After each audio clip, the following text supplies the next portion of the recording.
I, 35 male, just found out my wife, Lisa, 34 female, might be cheating on me with a pizza delivery guy.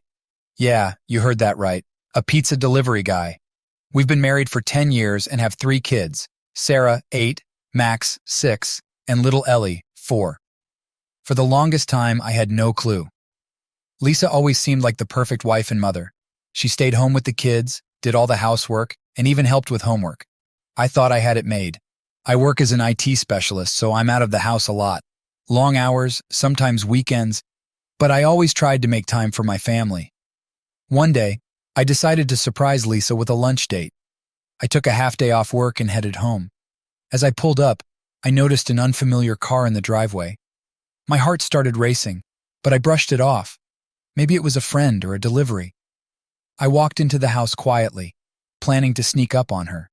But as I got closer to our bedroom, I heard voices and laughter that made my blood run cold. I stopped in my tracks, listening. It sounded like a man's voice. I called out, "Lisa, I'm home," hoping I was wrong. The house went silent. A moment later, Lisa appeared at the top of the stairs, looking flustered. She forced a smile and said, "Hey, honey, you're home early." There was something off about her tone, her posture. "Yeah, thought I'd surprise you," I said, trying to keep my voice steady. "Who's here?" "Oh, just the pizza delivery guy," she said quickly. "He was just leaving." "Pizza delivery guy? At this time?" I asked, my suspicion growing. She shrugged, trying to act casual. "Yeah, just had a craving." I didn't push it further then, but the whole situation felt off. Lisa was acting weird, and there was that unfamiliar car in the driveway. I wanted to believe her, but something gnawed at me. Later that night, as we were getting ready for bed, I couldn't shake the feeling. "Lisa, whose car was that in the driveway?" I asked, trying to sound casual. She paused, then said, "Oh, that was just Tony's. He's a new delivery guy. Had some trouble with his GPS, so he came inside to ask for directions." It sounded plausible, but something still didn't sit right with me. I decided to let it go for the moment, but I couldn't stop thinking about it. Lisa had never acted this strangely before. Over the next few days, I started noticing other things. Lisa was more distant, spending more time on her phone and stepping out to take calls. She started dressing up more, even when she was just at home. It wasn't like her. I tried to convince myself that I was just being paranoid, but the doubt lingered. One evening, while Lisa was in the shower, I checked her phone. She had changed the passcode, something she'd never done before. That was the final straw for me. I needed to know the truth. I started paying closer attention to her behavior, looking for any signs that something was wrong. My gut told me there was more to this than just a friendly delivery guy. I decided to take another half day off work, this time without telling Lisa. I needed to catch her in the act, if there was something to catch. The thought of it made me sick to my stomach, but I had to know. I couldn't live with the doubt. I planned it out carefully. I'd come home unexpectedly and see if anything unusual was going on. If she was cheating, I'd have to catch her red-handed. I figured midday was my best bet since that's when she'd likely think I'd be at work. The day came and I was a bundle of nerves. I left work around noon and drove home, trying to keep my mind from racing with all the possibilities. I pulled up to the house and saw that unfamiliar car in the driveway again. My heart pounded in my chest. I parked down the street and walked quietly up to the house. The front door was unlocked, so I slipped inside without making a sound. I could hear Lisa talking to someone in the kitchen. I took a deep breath and steeled myself for what I might find. As I peeked around the corner, I saw Lisa and the pizza delivery guy, Tony, sitting at the kitchen table. They were just talking, nothing suspicious. I stayed hidden and listened for a while. They talked about the weather, the kids, and some local gossip. Nothing that screamed affair. After a few minutes, Tony got up, thanked Lisa for the coffee, and left. Lisa walked him to the door and watched as he drove away.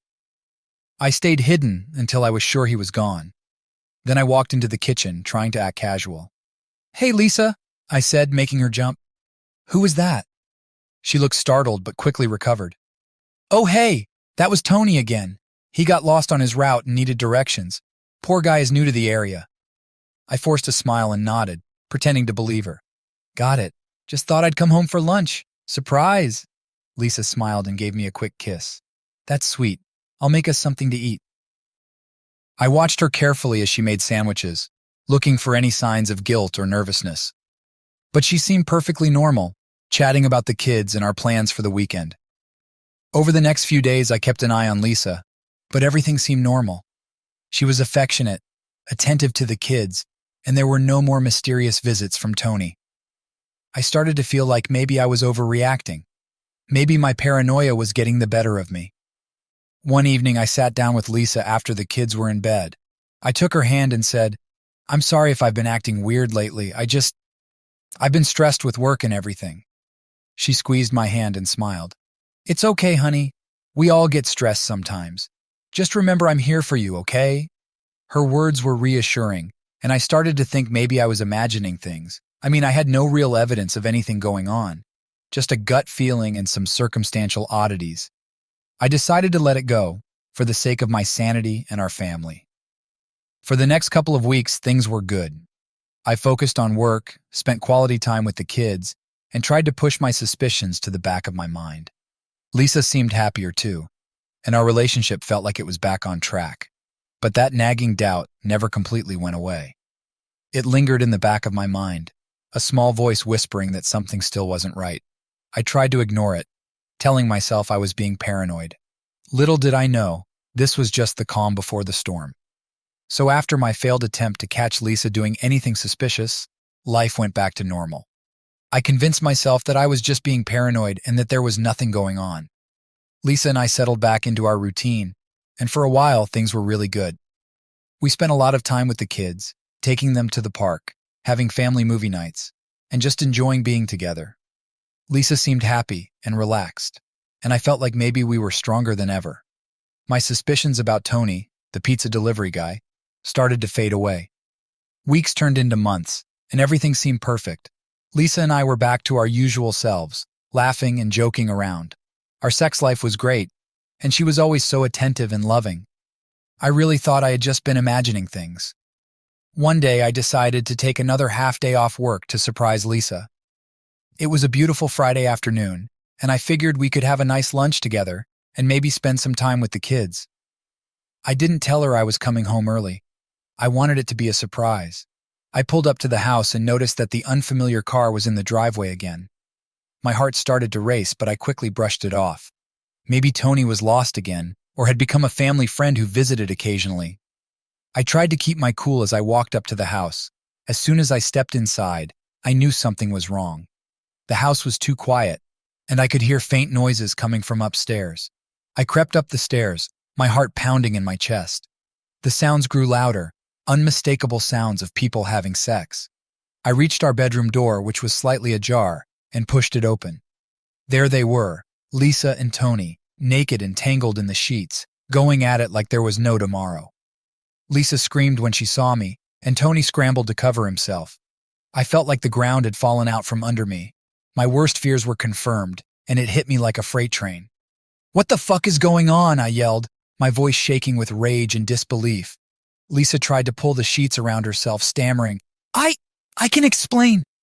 Tony, looking terrified, grabbed his clothes and bolted out of the room, nearly tripping over himself in his haste to get away. I didn't even care about him at that moment. All my anger was focused on Lisa. "You've been fucking the pizza guy?" I shouted, my voice breaking. "In our bed? In our house?" Lisa started to cry, but I didn't feel any sympathy. She tried to come closer, but I backed away. "I'm so sorry," she sobbed. "It didn't mean anything. It was just sex." "Just sex?" I repeated, incredulous. "You've betrayed me, betrayed our family. How could you do this?" She tried to reach out, but I couldn't bear to look at her. I stormed out of the room, out of the house, and got into my car. I drove aimlessly for hours, my mind racing, replaying the scene over and over again. Eventually, I found myself parked at a quiet spot by the lake. I sat there, staring at the water, trying to process everything. My life had just been turned upside down, and I didn't know what to do. When I finally went back home, Lisa was waiting for me, her eyes red and puffy from crying. "Please, let's talk about this," she pleaded. I shook my head, my heart aching. "There's nothing to talk about. You've destroyed everything." That night I slept on the couch, unable to face her. The next morning, I started making calls to divorce lawyers. I knew there was no going back from this. Lisa had shattered my trust, and there was no way to rebuild it. Over the next few days, Lisa tried to apologize, to explain, but I didn't want to hear it. I couldn't get the image of her and Tony out of my head. I couldn't believe how naive I had been, how easily I had been fooled. After catching Lisa and Tony in our bed, I was devastated. The next few days were a blur. I barely slept, barely ate, and could barely function. The image of them together haunted me, and Lisa's tearful apologies only made it worse. I knew I had to get out of that house, so I took the kids and went to stay with my brother for a while. Lisa begged me not to leave, but I couldn't stay. I needed space to think and to figure out what to do next. During those days at my brother's, I tried to piece together what had happened. I replayed every interaction I'd seen between Lisa and Tony, every weird moment that had made me suspicious. The more I thought about it, the more it became clear that this wasn't just a fling. It had been going on for a while, right under my nose. I decided to confront Lisa one last time. I needed answers, and I needed them now. So I went back to the house, making sure the kids were with my brother so they wouldn't have to see or hear any of this. When I got there, Lisa was waiting for me, looking a wreck. I sat down at the kitchen table, and she took a seat across from me. "We need to talk," I said, my voice steadier than I felt. Lisa nodded, tears already welling up in her eyes. "I'm so sorry, Mike," she whispered. "I never meant for any of this to happen." I took a deep breath. "Tony isn't just a pizza delivery guy, so who is he really?" She hesitated, looking down at her hands. "His name is Tony, but he's not a delivery guy," she admitted. "He's a real estate developer. We met when he was looking at properties in the area. I'm sorry I lied." A real estate developer. It made sense in a way. He probably had money, charm, and enough free time to spend afternoons at my house, screwing my wife. I felt a surge of anger and betrayal all over again. "How long has this been going on?" I asked, struggling to keep my voice calm. Lisa looked up at me, her eyes filled with guilt. "About 6 months," she said quietly. "It started off as just conversations, then it turned into something more." 6 months, I repeated, feeling like I'd been punched in the gut. "Why? Why him?" She started to cry again. "I don't know, Mike. I was lonely. You were always working and he was there paying attention to me. It just happened." "Just happened?" I echoed, my anger boiling over. "You don't just happen to end up in bed with someone else. You made choices, Lisa. You lied to me, to our kids. You betrayed us." She sobbed harder, but I couldn't feel any sympathy. "I'm sorry," she kept saying. "I'm so sorry." I stood up, needing to get away from her. "Sorry doesn't cut it, Lisa. We're done. I'm filing for divorce and I'm taking the kids." She looked up at me, panic in her eyes. "No, please, Mike. Don't do this. We can work it out. I love you." I shook my head. "You don't do this to someone you love. You've destroyed everything we had. There's no going back." With that, I walked out, leaving her crying at the kitchen table. I felt a strange mix of relief and sadness. I had my answers, but they didn't bring me any peace. After the confrontation with Lisa, I knew there was no going back. She had shattered my trust in our family, and there was no way to repair that. Over the next few days, I focused on what needed to be done to protect myself and our kids. First thing on Monday morning, I met with a lawyer. I explained the entire situation, from my initial suspicions to catching Lisa in the act with Tony. The lawyer, a no-nonsense woman named Janet, listened carefully, took notes, and asked questions to get all the details. "All right, Mike," she said, looking at me with a mix of sympathy and determination. "First things first, we need to gather as much evidence as possible. Do you have any proof of the affair?" I handed her my phone, which had pictures of Tony's car in the driveway and some text messages I'd managed to screenshot from Lisa's phone before she changed her passcode. "It's not much, but it's something." Janet nodded. "This will help. We'll also need to document everything moving forward. Keep a record of all interactions with Lisa and any suspicious activity." She explained the divorce process and what I could expect. Custody of the kids was my primary concern, and Janet assured me we would fight for full custody, given Lisa's infidelity and the potential impact on the children. Next, we discussed the house. I had built it with my own hands, and the thought of losing it made me sick. Janet explained that we'd aimed to have it classified as my property, especially since I was the primary breadwinner, and Lisa's actions had led to the dissolution of our marriage. Over the next few days, I started documenting everything. I kept a journal of all my interactions with Lisa and any notable events. I also made sure to spend as much quality time with the kids as possible, trying to maintain some semblance of normalcy for their sake. Lisa continued to call and text, begging for a chance to explain and work things out. I ignored her messages, focusing instead on preparing for the legal battle ahead. I couldn't let her manipulations sway me. One day, while I was at my brother's house, Lisa showed up unexpectedly. She looked disheveled and desperate. "Mike, please, we need to talk," she pleaded. I stepped outside, closing the door behind me to keep the kids from hearing. "There's nothing to talk about, Lisa. You made your choice." She started to cry. "I know I messed up, but we can fix this. We can go to counseling, anything. Please, for the kids." I shook my head, feeling a mix of anger and pity. "You should have thought about the kids before you decided to cheat, Lisa. It's too late for us. I'm filing for divorce." Her face crumpled and she sobbed harder. "Please, Mike, I love you." "Love?" I scoffed. "You don't betray someone you love. You've destroyed our family. Now you have to live with the consequences." I walked back inside, leaving her crying on the porch. It hurt to see her like that, but I had to stay strong for myself and the kids. The next few days were a whirlwind of meetings with Janet, gathering evidence, and preparing for the divorce proceedings. I felt like I was living in a nightmare, but I had to keep pushing forward. My kids needed me to be strong, and I couldn't let them down. As we moved closer to the court date, I started to feel a strange sense of relief. The end was in sight, and soon I would be able to start rebuilding my life without the constant weight of betrayal hanging over me. One of the hardest things I had to do was explain everything to the kids. I dreaded this moment more than anything else. They didn't understand why Mommy and Daddy couldn't be together anymore, and it broke my heart to see them so confused and hurt.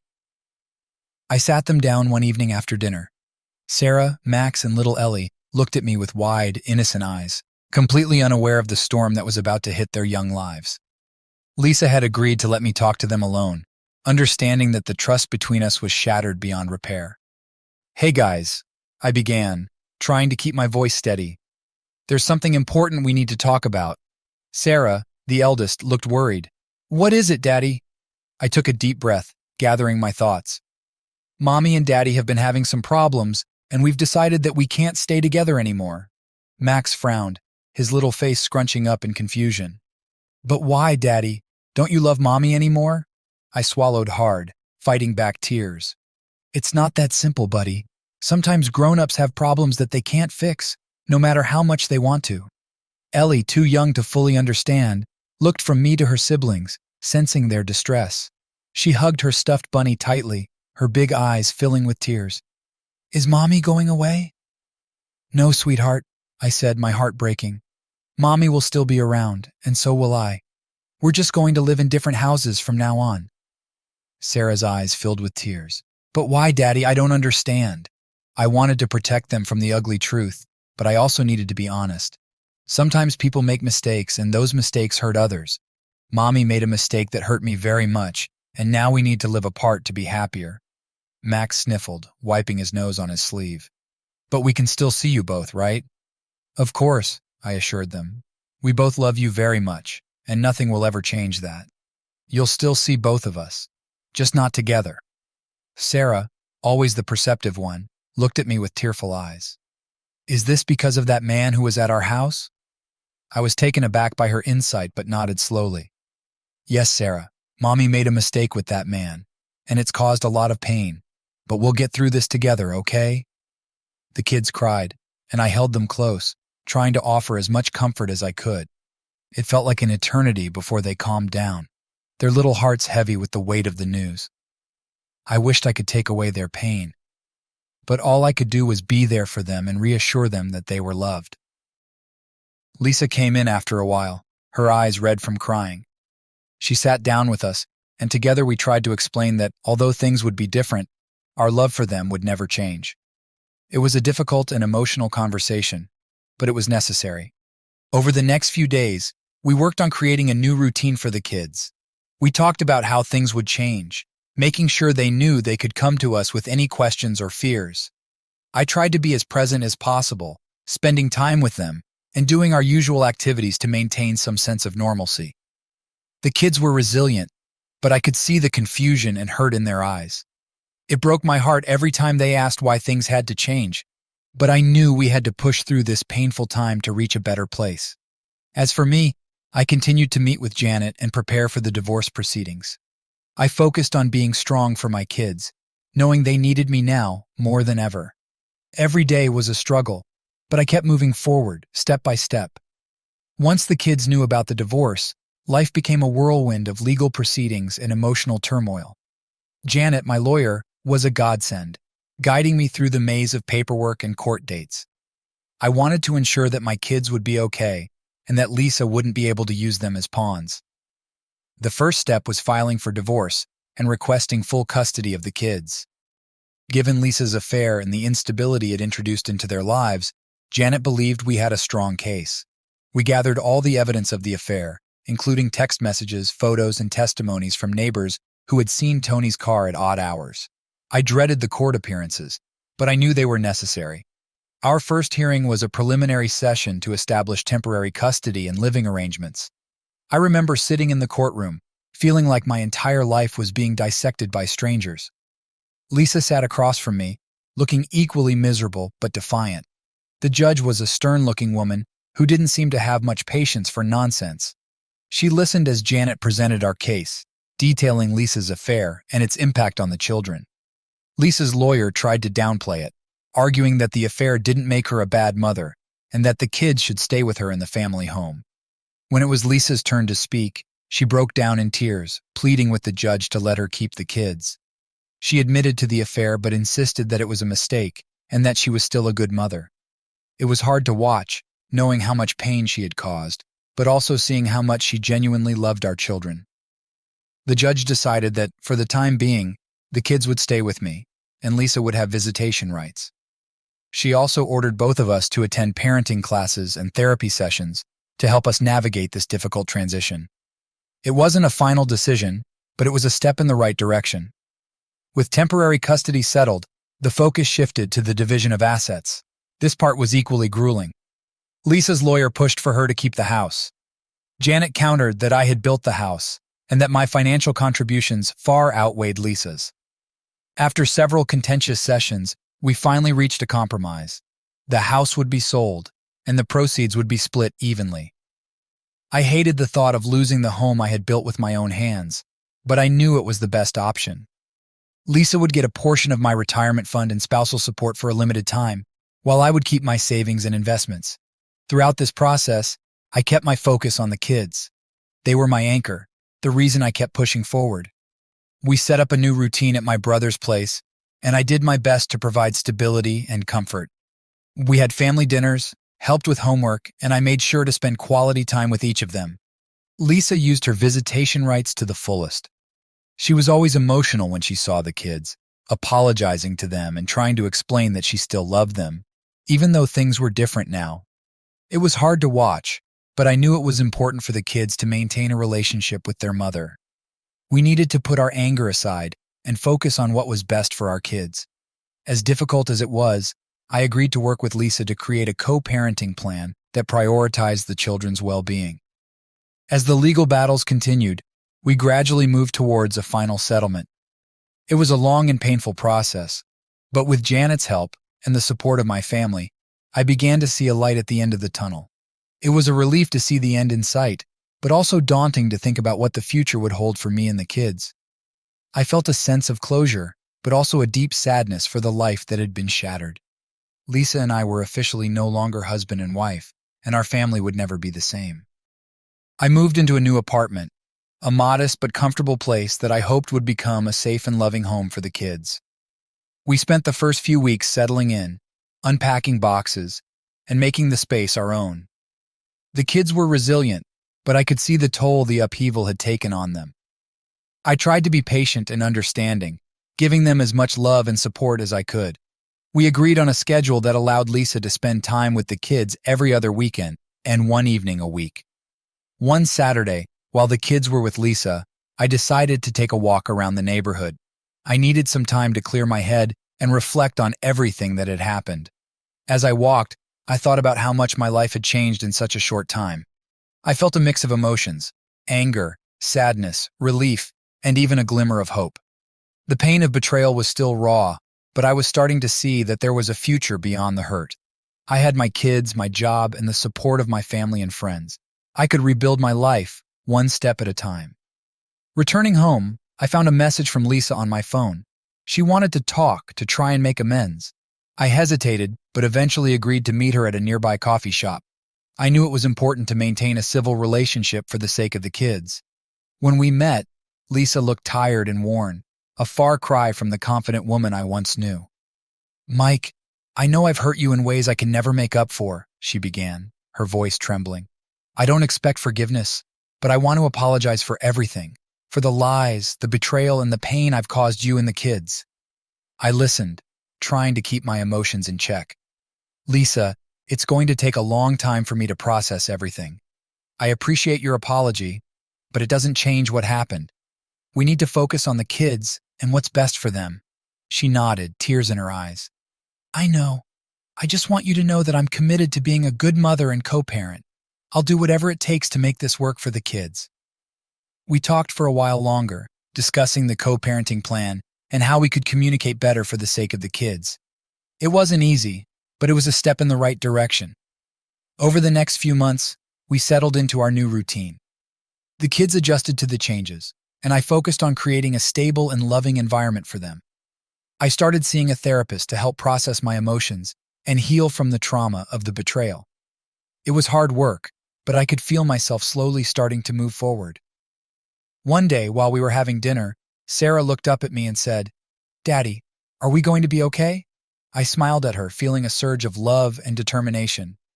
"Yes, sweetheart, we're going to be just fine. We have each other, and that's all we need." As time passed, I began to see glimpses of a brighter future. I reconnected with old friends, took up new hobbies, and focused on being the best father I could be. The pain of the past would always be there, but it didn't have to define my future. Therapy played a crucial role in my healing process. My therapist helped me work through the anger, pain, and betrayal I felt.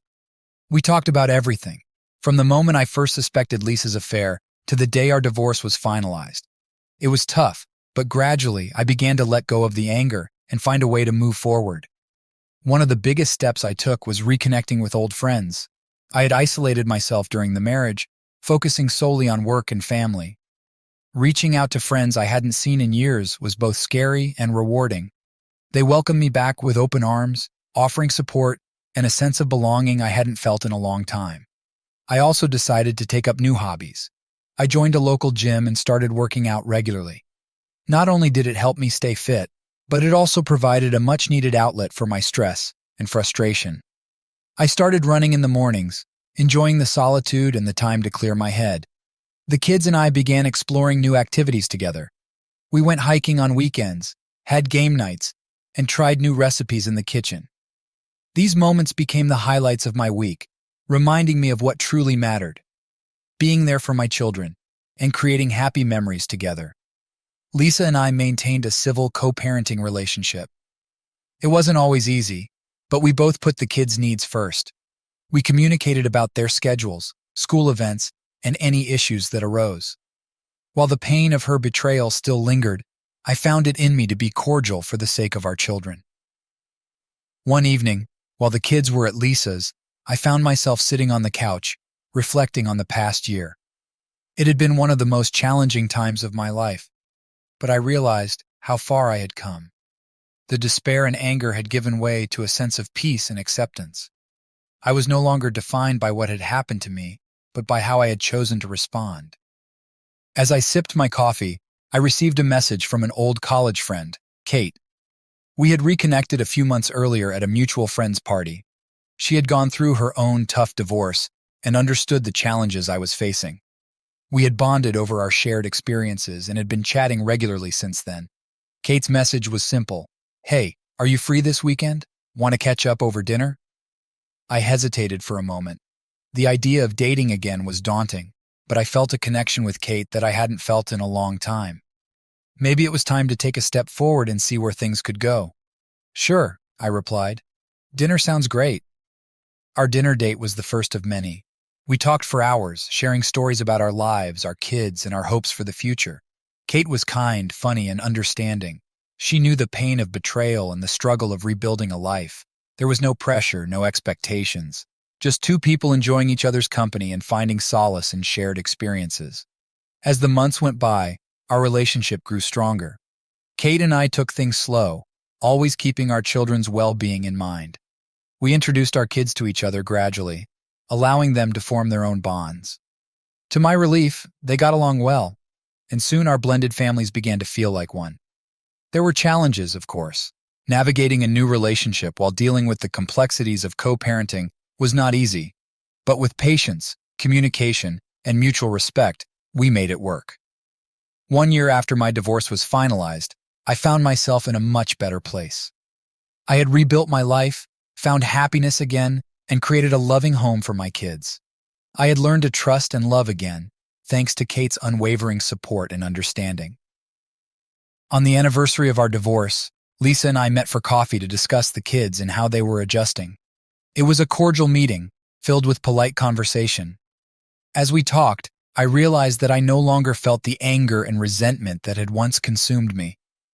I had truly moved on.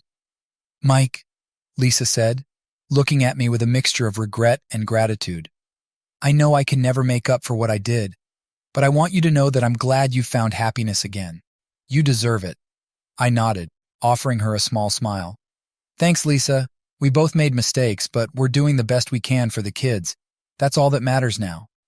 As I walked away from that meeting, I felt a sense of closure. The past was behind me, and the future was bright. I had learned that life could be unpredictable and painful, but it could also be filled with love, hope, and new beginnings. To everyone who's followed my story and offered support, thank you. Your words of encouragement and advice helped me through some of the darkest times of my life. I hope my journey can offer some hope to those who are going through their own struggles. Remember, it's not about the fall. It's about how you rise after the fall. Take care, everyone. And remember, even in the darkest times, there's always a light at the end of the tunnel.